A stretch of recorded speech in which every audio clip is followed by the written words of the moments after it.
In the lunch line, students had many nicknames for the same person. Witch of the beans, old lady of the thin soup, limping lunch lady. Lurdes walked with a limp, dragging her old prosthetic leg under her pants, her fat body squeezed into an apron, her face marked by an old scar on her chin and wrinkles no one knew the story of, but judged anyway. When she served the ladle of food, some kids grabbed the plate while turning their faces away, others made faces. What no one there imagined was that the woman they despised was the only thing standing between many of them and real hunger. Before she was the lunch lady, Lurdes had been many things. Farmer's daughter, single mother, cleaner, caregiver. The prosthetic leg came after a silly accident, falling down the stairs carrying too many groceries. The scar on her chin was a souvenir from a pan of hot oil that tipped over years ago. Her fat body was the result of a lifetime eating whatever was possible whenever it appeared. In the school kitchen she earned little, heard a lot, and almost no one called her by her name. But there, among pots and smells, she found a quiet purpose. No one would leave that line with a completely empty stomach, not if it depended on her. The day started before the sun. Lurdes arrived limping, leaning her weight on the good leg, pushing the heavy kitchen door open with her shoulder. While she lit the industrial stove and wiped sweat away with her sleeve, she was already hearing sharp comments from other staff. "Today the beans are gonna taste like witch's cauldron," the hall monitor joked, laughing at his own line. "More like taste of delayed retirement," the cleaning lady replied, not ashamed to say it loud. Lurdes pretended not to hear, stirring the beans with the same calm as every day. But it hurt. It hurt when she walked past the teacher's room to drop off a thermos of coffee and heard, in low voices, "Poor kids, eating that food every day. Did you see the cook's face? Well, it's what there is for now, right? At least they have something." At recess, the humiliation came in smaller but sharper doses. Some students, as they approached the counter, made exaggerated faces. "You look at her face. If she spills that soup on me, I'll melt just like her," one of them shouted, laughing, pointing at the scar on her chin. Others simply passed the plate quickly, careful not to touch her hand. When one boy let it slip, loud enough, "My mum said I shouldn't get seconds because this food is dirty." The phrase stuck in Lurdes' memory like one more scar, only on the inside.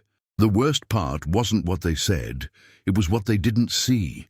No one noticed that on some days she stretched the beans a little more, increased the portion quietly for that student who always came back with the plate scraped clean.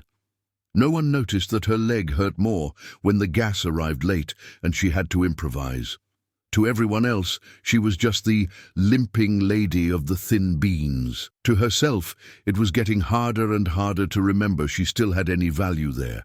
The turning point began on a random Tuesday, one of those days when the sky looks as grey as the school uniform. Lurdes noticed, for the 1,000th time, the same boy arriving before everyone else in line, hair always a bit greasy, eyes a bit lost.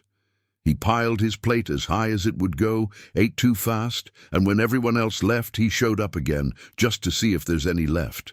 That day, she decided to ask, "Did you have breakfast today, kid?" He shrugged, too ashamed to lie. Lurdes understood everything without another word. From then on, she started making small changes. She separated, in simple containers, extra portions of rice, beans, and a bit of whatever there was. To hurried eyes, they were just leftovers. For some students, they were the only decent meal of the day. She wrote names on pieces of tape, marking them discreetly. To take home, afternoon recess, come back later. Between one scoop and another she watched, the girl who always complained of headaches, the boy who slept in class, the little one who asked for just a bit more, auntie. She made the spoon a little fuller, added another small piece of meat whenever she managed, improvised. One day, a teacher, puzzled by the sudden improvement in attention in class, decided to ask questions. She noticed that some of the difficult students were calmer, less irritable, even raising their hands to answer. She quietly followed one of them during recess and saw he walked up to the kitchen, and Lurdes handed him a small container wrapped in a simple plastic bag, almost hidden from view. "Auntie, is this allowed?" the teacher asked later by the sink while Lurdes washed huge pans. "Allowed? I don't know," she replied without stopping her movements. "All I know is some kids, if they don't take this, don't eat anything else until tomorrow. If you want me to stop, I stop." The teacher went silent. Instead of ordering her to stop, she started listening. And for the first time, someone inside that school wanted to hear what Lurdes saw from the kitchen doorway inward. The conversation didn't die there. The teacher took the issue to the staff meeting. At first, some people frowned, but that's not the school's role. What if the parents complain? Others, though, began to connect the dots. Grades improving, absences dropping, crying spells becoming rare. When the principal decided to quietly investigate, they discovered more students than they ever imagined truly depended on that school meal, and that the way Lurdes was stretching the food with the little she had was quietly holding back a social bomb. A local journalist, friend of one of the teachers, heard about it. He came to do a story about school nutrition, thinking he'd talk about menus. He left talking about the limping fat cook with a scar on her chin, who knew each student by the way they held their plate. The story aired on local TV, then spread online. Suddenly, the woman who had been the butt of jokes became a story of courage. Comments appeared. "She served me lunch when I studied there. I'll never forget how she asked if I wanted more. This woman saved a lot of us from silently going hungry. I was one of them." City Hall couldn't ignore it.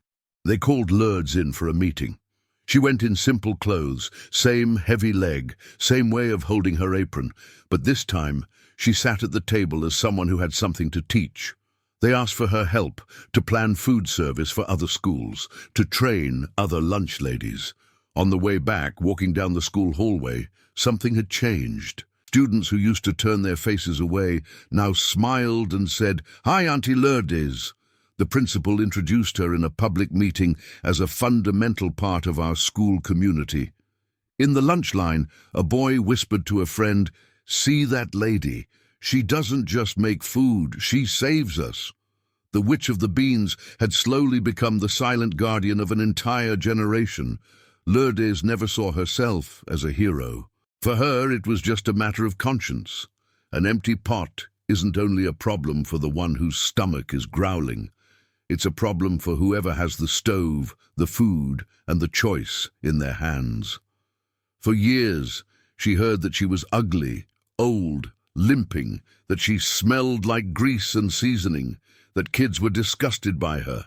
No one ever asked how many nights she went to bed worrying about the boy who took too little, the girl who refused to eat, the student who always came back asking, "Just a little more, Auntie."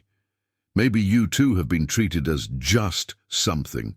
Just the lunch lady. Just the doorman. Just the cleaner. Just the disabled one, as if what you do were as small as the eyes of the person looking down on you. But some impact doesn't show up on report cards or spreadsheets. It shows up years later when someone says, "If it hadn't been for you, I don't know where I'd be." If Lurdes' story hit something inside you, comment "My work has value" below. Subscribe to Unstoppable Underrated and share this video with someone who's treated as invisible every single day. And remember, they might laugh at your scar, your leg, your way of being, but they will never fully understand the size of the hunger you help to ease. And it's not just hunger for food.